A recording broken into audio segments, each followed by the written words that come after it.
और ओडिशा के पुरी में बड़े ही धूमधाम से जगन्नाथ रथ यात्रा की शुरुआत की गई। कोविड के 2 साल के बाद इस रथ यात्रा में लाखों लोग शामिल हुए और भगवान जगन्नाथ के दर्शन भी किए। रिपोर्ट देखिए।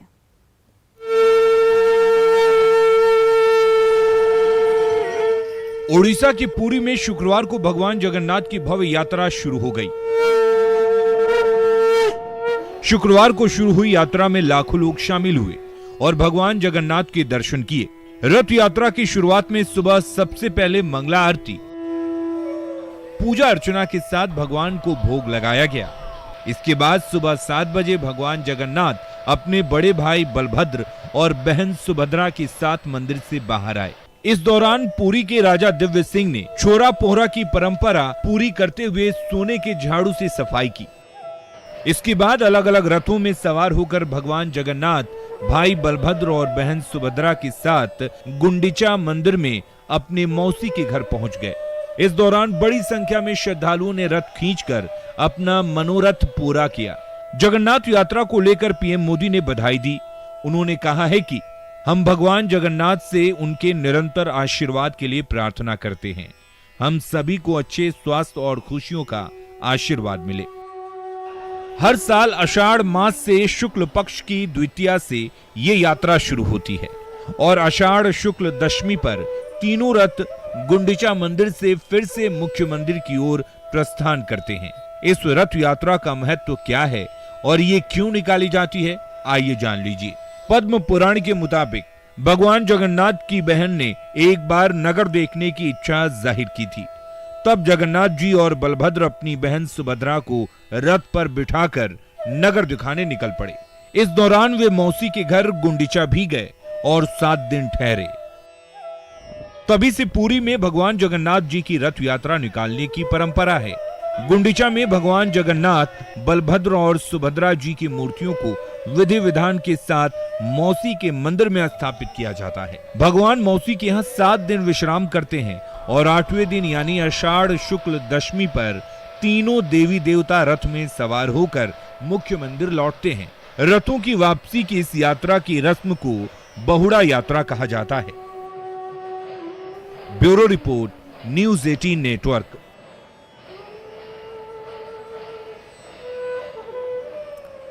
बुलेटिन में बढ़ते हैं आगे और अब बात जमुई की। जमुई में लोहिया स्वच्छ बिहार योजना प्रशासनिक लापरवाही की भेंट चढ़ रही है। यहां 3 पंचायतों में कचरा मैनेजमेंट को लेकर यूनिट लगाई गई है, लेकिन महीनों बीत जाने के बाद भी इन पंचायतों के सभी गांवों से ना तो कचरे का संग्रहण हो रहा है और ना ही जैविक खाद बनाने की प्रक्रिया शुरू हो पाई है। जमुई के लखनपुर पंचायत में लगी कचरा मैनेजमेंट यूनिट का जायजा लिया न्यूज़ 18 के संवाददाता केसी कुंदन ने। बिहार के गांवों को साफ सुथरा बनाने के लिए लोहिया स्वच्छ बिहार योजना चालू है और इस योजना के तहत जमुई जिले में भी प्रथम चरण में 40 पंचायतों को ओडीएफ प्लस के तहत जो कचरा प्रबंधन का यूनिट बनाने की योजना है, लेकिन अभी तक बिहार जमुई जिले के 3 पंचायतों में ये बन सका है, यूनिट लग सका है। अब दिखाना चाहेंगे तस्वीर सदर प्रखंड का लखनपुर पंचायत में ये बना हुआ कचरा संग्रह केंद्र है। यहाँ पर कचरा जो गांव से कचरा है उसको लाकर यहाँ पर रखना है और यही जैविक खाद बनेगा। लेकिन देखा जाए तो जो कचरा संग्रह के लिए जो अलग अलग यूनिट बना हुआ है, जहाँ पर अलग अलग कचरा रखा जाता है, वो खाली पड़ा हुआ है। और अगर गांव में देखा जाए, घूमा जाए, तो गांव में कचरा इसी तरह से फैला हुआ है। कहने का मतलब कि गांवों से कचरा का उठाव नहीं हो रहा है और यूनिट खाली पड़ा हुआ है। ऐसे में सवाल उठता है कि जब गांव को साफ सुथरा बनाने की योजना के तहत ये लाखों रुपए खर्च किए गए, इसका सही रूप से इस्तेमाल नहीं होगा तो जाहिर तौर पर जो लोहिया स्वच्छ बिहार जो गांव को साफ सुथरा बनाने की योजना है और उसे जैविक खाद, कचरा से जैविक खाद बनाने की योजना है, वो धरातल पर नहीं उतर सकेगा। जमुई जिले के 40 पहले चरण में 40 पंचायतों में बनना है, 3 पंचायतों में बना है, जो अभी हम जहां पर लखनपुर पंचायत में है उसी तरह से खैरा के केंडी में भी बना है, लेकिन इस यूनिट का इस्तेमाल अभी तक सही रूप से नहीं हो सका है। जाहिर तौर पर पंचायत प्रतिनिधि और संबंधित विभाग के अधिकारी इस मामले में लापरवाह है, जिसका नुकसान इस योजना को हो रहा है। अगर तस्वीर दिखाया जाए तो देख सकते हैं कि जो यूनिट बना हुआ है, उस यूनिट में जो कचरा अलग अलग रखने का जो खाना बना हुआ है वो अलग है, वो खाली है। ऐसे में सवाल उठता है कि इस लोहिया स्वच्छ बिहार जो ओडीएफ प्लस योजना है, गांव को साफ सुथरा बनाने की योजना और उस कचरा से जैविक खाद बनाने की योजना का सही रूप से इस्तेमाल नहीं हो रहा है। जाहिर तौर पर इसका इस्तेमाल होगा तो लोगों को फायदा होगा, गांव स्वच्छ सुथरा होगा और कचरा से जैविक खाद तैयार होगा, जिससे राजस्व बढ़ेगा। केसी कुंदन, न्यूज़ 18 जमुई। और बिहार में लगातार बारिश हो रही है और बारिश की वजह से नदियां जो हैं वो उफान पर है। पटना की गंगा घाटों पर भी जलस्तर में वृद्धि देखी गई और पटना के कृष्णा घाट से हालात का जायजा लिया न्यूज़ 18 के संवाददाता रवि एस नारायण ने।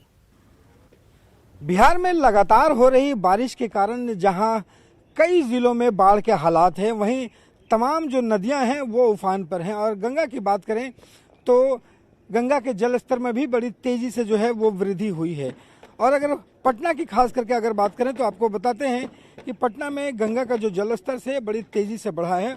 और पिछले 24 घंटों की अगर हम बात करें तो 24 घंटों में जहां दीघा घाट पर आप देखेंगे कि लगभग 40 सेंटीमीटर की बढ़ोतरी हुई है, वहीं जो गांधी घाट है वहां पे 56 सेंटीमीटर जो है वो बढ़ोतरी हुई है गंगा में। और फिलहाल अगर स्केल पे अगर मापे तो 44.97 मीटर जो है वो यहाँ पे स्केल पे मापा जा रहा है। तो लगातार जो गंगा का जो जलस्तर है वो तेजी से बढ़ रहा है। और देखिए अभी हम कृष्णा घाट की तस्वीर आपको दिखाते हैं कि ये ज़रा देखिए कि यहाँ पे जलस्तर बढ़ने के बाद इससे अंदाज़ा लगाया जा सकता है कि यहाँ पे इसके नीचे जो है वो घाट कम से कम 20 सीढ़ियाँ और थीं, लेकिन वो तमाम जो है जल में समाता जा रहा है। और पानी किस तेज़ी से, गंगा का जो जलस्तर है वो किस तेज़ी से ऊपर आ रहा है। और देख सकते हैं कि सीढ़ियाँ जो हैं और पूरी तरह से डूबने लगी है। अभी तो इधर 4-5 दिन से धीरे धीरे जल स्तर बढ़ते ही जा रही है और लगता है कि बारिश के कारण धीरे धीरे और बढ़ता ही जाएगा। आप लोग सुबह में यहाँ पे पढ़ते हैं?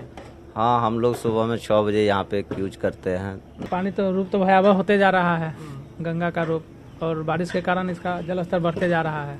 जो जल संसाधन विभाग है वो लगातार हिदायत दे रही है कि जो आने वाले जो लोग हैं, जिस ढंग से गंगा का जलस्तर बढ़ा है, जो गंगा में नहाने वाले लोग हैं वो सतर्कता जरूर बरतें। और क्योंकि लगातार नदियां जो हैं वो उफान पे हैं, लोग सतर्क रहें।